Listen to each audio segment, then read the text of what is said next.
राज्य कृषक कल्याण बोर्ड के अध्यक्ष सुरेंद्र शर्मा ने गौ माता स्व सहायता समूह द्वारा संचालित कैंटीन का फीता काटकर उद्घाटन किया और उनके ही मुख्य आतिथ्य में कृषक प्रशिक्षण भी संपन्न हुआ, जहां पर तारा शिव की गौ माता महिला स्व सहायता समूह की महिलाओं द्वारा निर्मित उत्पाद का निरीक्षण किया गया, जिसमें हर्बल गुलाल, साबुन, क्रीम, सैनिटरी पैड, कतरी, हैंड वॉश, डिटर्जेंट आदि चीजें मार्केट से काफी किफायती दामों पर उपलब्ध थी। वर्मी कंपोस्ट खाद की बिक्री सुरेंद्र शर्मा एवं राजू शर्मा के द्वारा किसानों को किया गया तथा महिलाओं को उत्पादन और बिक्री बढ़ाने हेतु आवश्यक दिशा निर्देश दिए गए। शर्मा जी ने महिलाओं द्वारा निर्मित भजिया बड़ा, अलसी के लड्डू, मुर्रा लड्डू आदि का लुत्फ उठाया और महिलाओं से कहा कि गन्ना रस की मशीन डाल लीजिए, गर्मी है, ज्यादा आय होगी और समूह को गन्ना रस मशीन दिलवाने का आश्वासन भी दिया। ग्राम के सरपंच मनीष वर्मा ने सुरेंद्र शर्मा से आग्रह किया कि आसपास में संचालित उद्योगों के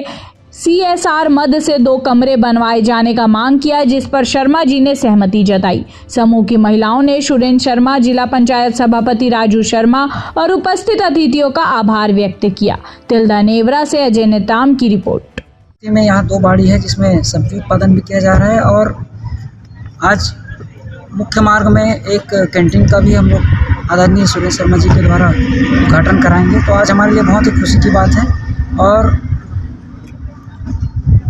आप सब मीडिया कर्मियों को मैं आप यहाँ पर पधारा है उसके लिए बहुत बहुत धन्यवाद करता हूँ। ग्राम ताराशिव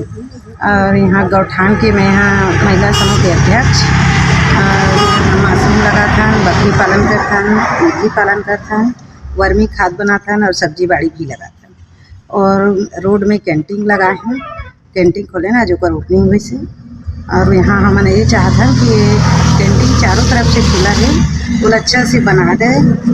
और एक रूम की भी जरूरत है हमारा और हमने ये सोचा था कि गन्ना रस की मशीन भी मिल जाती तो हमारे मन की आमदनी अच्छा से हो जाती।